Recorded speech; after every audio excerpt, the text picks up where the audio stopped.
पहले बहुत बहुत स्वागत है हमारे चैनल पे। और थोड़ा आप अपना परिचय हमारे किसान भाइयों को बताइए। मेरा नाम है अमरजीत शर्मा, पिंड चैरा, जिला फरीदकोट, पंजाब का रहने वाला मैं। लगभग मैं 16 साल तो कुदरती खेती कर रहे हैं। हमने सोचा कि हम जो भी खाते हैं वो सभी अपने खेत में लगाएंगे। जब हमारे खेत में एक सीजन की लगभग 40 फसलें हो जाती है, एक साल में 70 से 80 फसलें हो जाती है। सौंफ, जमैन, हल्दी, मुलट्ठी जो हमारे खेत में है, मरुआ, पुदीना, क्वार, गन्ना, सब हर एक किस्म की दाल सब्जी हमारे खेत में हम लोग आते हैं। तो लगभग 1 एकड़ में हमारे 6 मेंबर है किसान परिवार के। 6 मेंबरों से फालतू पैदावार हो जाती है और लगभग 1,25,000 रुपये की आमदन हो जाती है 1 एकड़ से मुझे।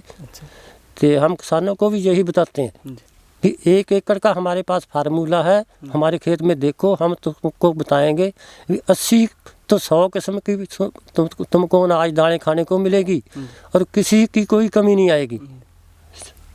तो जैसे अभी आपने जो खेती कर रहे हैं अपने घर के लिए, तो उसमें आप कौन कौन सी फसलें अभी आपने लगा रखी वो थोड़ा बताइए। हमारे कम से कम जो सर्दी की सभी सब्जी हमारे खेत में लगी है। हमको खंड की या गुड़ की ज़रूरत पड़ती, गन्ना हमारे खेत में लगा हुआ है। फलों के पौधे 8-10 हमारे खेत में बच्चों के लिए लगाए गए हैं।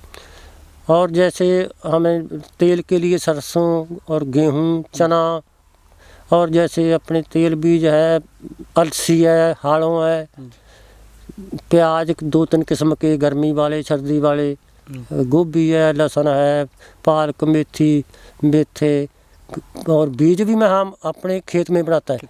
हाँ, सूंगरे, मूली, गोभी, सरगम, गाजर, मेथी, पालक, सब दे हमारे अपने ही बीज होते हैं खेत के।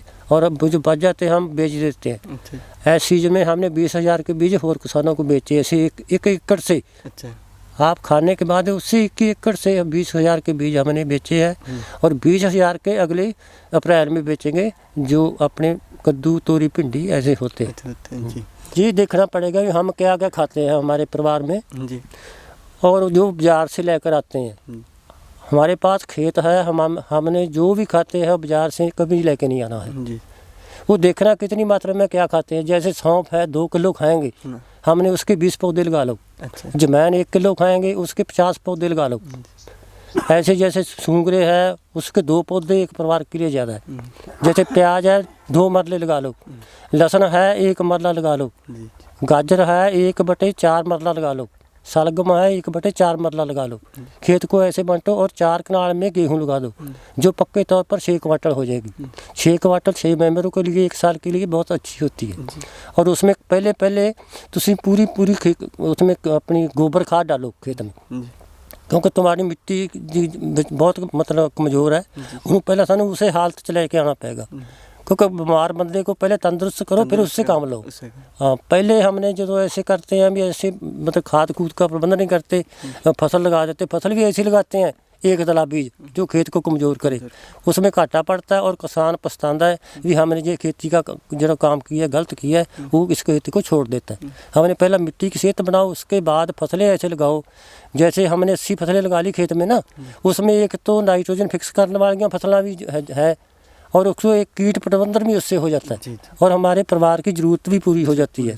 और जो बच जाता है, जो पूरे मान सम्मान से हम देते हैं, किसी को बेचते हैं और हमारा रेट है तो लगभग डबल रेट होता है। तो उसमें हमारे इतनी इज्जत मिलती है, हमको खेत में आकर जी बोलते हैं। तो अगर कोई शुरुआत करता है तो क्या उसे नुकसान हो सकते हैं या फिर क्या सावधानी रखनी चाहिए, उसके बारे में आप थोड़ा सा बताइए। नहीं, पहले 1 एकड़ से शुरू करो जी। अपने परिवार के लिए घाटा भी पड़ जाएगा, थोड़ा पड़ जाएगा, कोई फर्क नहीं पड़ता। तो बीमार होते हैं तो हम पैसे लगते ना हमारे, तो हम बोल लो थोड़े बीमार हो गए, असल तो होते ही नहीं बीमार इसमें।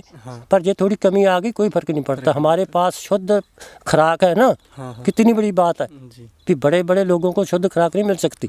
हमारे अपने हाथ से बीजी हुई, हाथ से पैदा की थी, हमारे पास जो खुराक है वो कहाँ से भी और नहीं मिल सकेगी। ये सब मान वाली गल सबसे ये होनी चाहिए। और जिसमें होता है थोड़ा इसमें ग्रुप बना के, जैसे इसमें कोई मशीन की ज़रूरत पड़ती है, बड़े खेत में मशीन की ज़रूरत पड़ेगी। पहले हम इससे शुरू करो, इससे सानू ज्ञान आ जाएगा। जो खेती शुरू करनी है, पहले मिट्टी से प्यार से मिलना, उसके बाद पौधे से प्यार से मिलना। पौधा और मिट्टी तुमको खुद ही बता देगी। जी जी तुम्हारी जो यूनिवर्सिटी है खेत में है ना, जी जे तुसी मन से मिलोगे ता तुम्हारे मिट्टी और पौधा सब कुछ अपने आप बता देगा। तो जैसे एक चीज़ आप बताइए कि आप ये जो खेती करते हैं कुदरती तरीके से, तो इसमें जब शुरुआत करते हैं तो क्या समस्या वगैरह देखने को मिलती है, या फिर ऐसी क्या चीज़ें हैं जो आप किसान भाई को कहना चाहेंगे?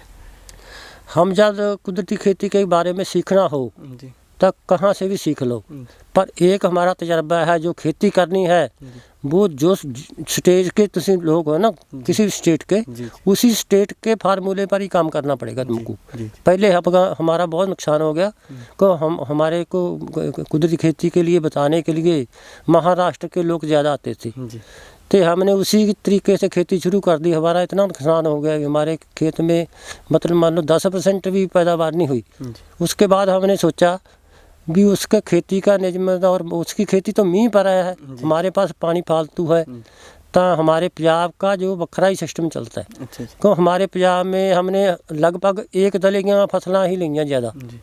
एक दले बीज मिट्टी को कमज़ोर करते हैं, अच्छा और दो दले बीज जैसे दालों जैसे होते हैं वो खेत को अच्छा सेहत बनाते हैं। तो जो महाराष्ट्र के खेतों में तो 2 दले बीज ही ज़्यादा होते थे, हमारे में 1 दले बीज ज़्यादा होते हैं। तो हमारे जी मिट्टी है पंजाब की बहुत ज़्यादा कमज़ोर है, तो ये सानू एक फसलों का निजम बनाना पड़ेगा। एक बार 1 दला और दूसरी बार 2 दला बीज, उससे 2 दला बीज इतनी नाइट्रोजन फिक्स कर देता खेत में जितनी 1 दले को चाहिए है। ऐसा मतलब फसल चक्कर और बनाना पड़ना है। पंजाब का बखरा होएगा, राजस्थान का बखरा, बखरो स्टेटा के बखरे बखरे।